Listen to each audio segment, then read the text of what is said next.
আসসালামু আলাইকুম গাইস, আশা করি তোমরা সবাই ভালো আছো। আলহামদুলিল্লাহ আমি তোমাদের দয়া ভালো আছি। প্রতিদিনের মতন আজকে আসছি তোমাদের মাঝে রান্নার ভিডিও নিয়ে। আজকে মিষ্টি কুমড় দিয়ে চিংড়ি মাছ দিয়ে রান্না করবো। ফার্স্টে পাতিল বসিয়েছি, তেল পেঁয়াজ কাঁচামরিচ কুচি দিয়ে দিয়েছি, দিয়ে পেঁয়াজটাকে ভালো করে ভেজে নিব। তবে পেঁয়াজটা ভালো করে ভেজে নিচ্ছি। এখানে চিংড়ি মাছের সাবাস সহ আমি বেটে নিয়েছি। বেটে যে চিংড়ি মাছটা দিয়ে দিচ্ছি, দিয়ে দিব 1.5 চামচ হলুদের ফাঁকি, 1 চামচ মরিচের ফাঁকি, পরিমাণ মতন লবণ।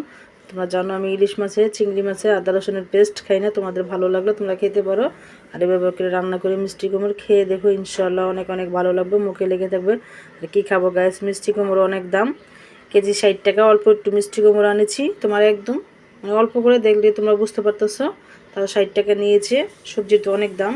তো দেখো মিষ্টি কুমড়োটা প্রথম কথা বলতে বলতে কষিয়ে নিতেছে। আর মিষ্টি কুমড়োটা ভালো মতো প্রথম অন্যান্য সবজির মতন কষানো যায় না, কারণ মিষ্টি কুমড়োটা গলে যায়। তো দেখো মিষ্টি কুমড়ো প্রথমে অনেক পানি উঠেছে, আমি এখন ভালো মতো কষাতে পারি নাই, মানে তোমার ঝোলের পানি দিয়ে দিয়েছি। তারপর অনেক অনেক টেস্ট হয়েছে, অনেক অনেক ভালো লেগেছে। তোমরা খেয়ে দেখো, আবারও বলছি মুখে লেগে থাকবে। মিষ্টি কুমড়ো প্রথমে খুবই ভালো লাগে চিংড়ি মাছ ইলিশ মাছ দিয়ে রান্না করলে। তো দেখো প্রায় হয়ে গেছে, ওখানে আমি দিয়ে দিচ্ছি ধনিয়া পাতা কুচি দিয়ে আমি একটু নেড়ে চেড়ে দিয়ে নামিয়ে নিব।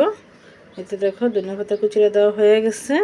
মিষ্টি কুমড়োটা তোমার আমার প্রায় হয়ে গেছে, এখন আমি মিষ্টি কুমড়োটা নামিয়ে নিব। যদি তোমাদের ভালো লাগে লাইক কমেন্ট শেয়ার করো। আল্লাহ হাফেজ।